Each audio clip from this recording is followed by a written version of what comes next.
Siphinde sinibingelele kwiKhaya Media TV2 lapho njengoba ubona nje ey'thombeni zakho i-motorcade ye-MK Party lena lapho bezijika izimoto zizonyuka njalo zingene e-17 zikhankasa njengamaqembu onke ngoba kubangwa ukhetho longonyaka kaMeyi 29.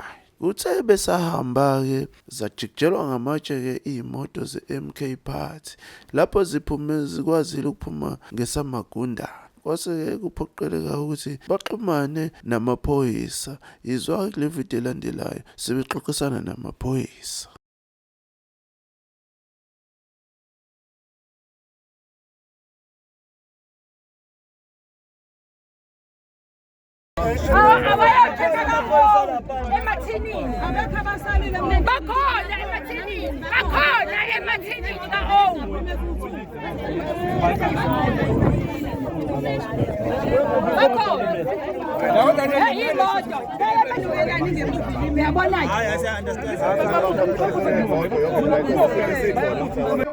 Lapho-ke amaphoyisa-ke besezozwa ukuthi-ke ngabe kwenzakaleni, ngabe ukhona umuntu olimele noma abadubulekile. Mawukuthi badubulile, kwatholakala ukuthi kuyasolakala engazathi khona izimoto ezithize ezivaleleke ngaphakathi. Njengoba ubona-ke amaphoyisa enyakaza njengamanje anyakazela khona ukuthi ahambe ayobheka ukuthi ayikho yini ezinye zey'moto ze-MK Party ezivaleleke khona ngaphakathi. Ahambile-ke amaphoyisa-ke ayobheka lapho-ke nayi ividiyo elandelayo. Awubuke-ke uzwe ukuthi kwenzakaleni.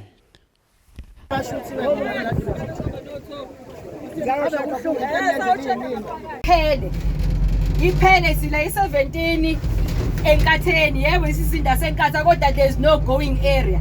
Sihamba khona-ke manje bayishayile ezinye iy'moto zethu sesiya-escort-wa thina besisele ngemuva.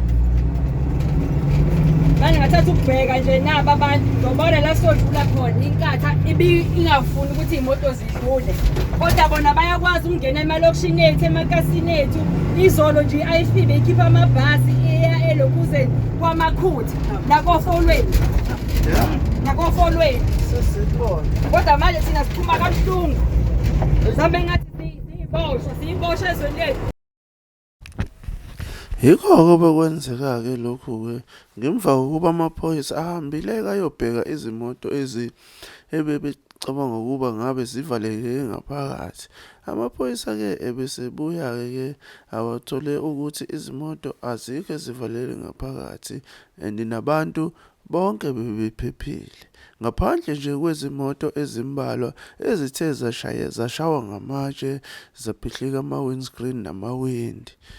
Lapho-ke amaphoyisa-ke ebesephinda-ke emumva-ke la kupake khona i-MK Party ayobatshela ukuthi-ke hhayi iy'moto zonke abatholanga lutho lapha ngaphakathi.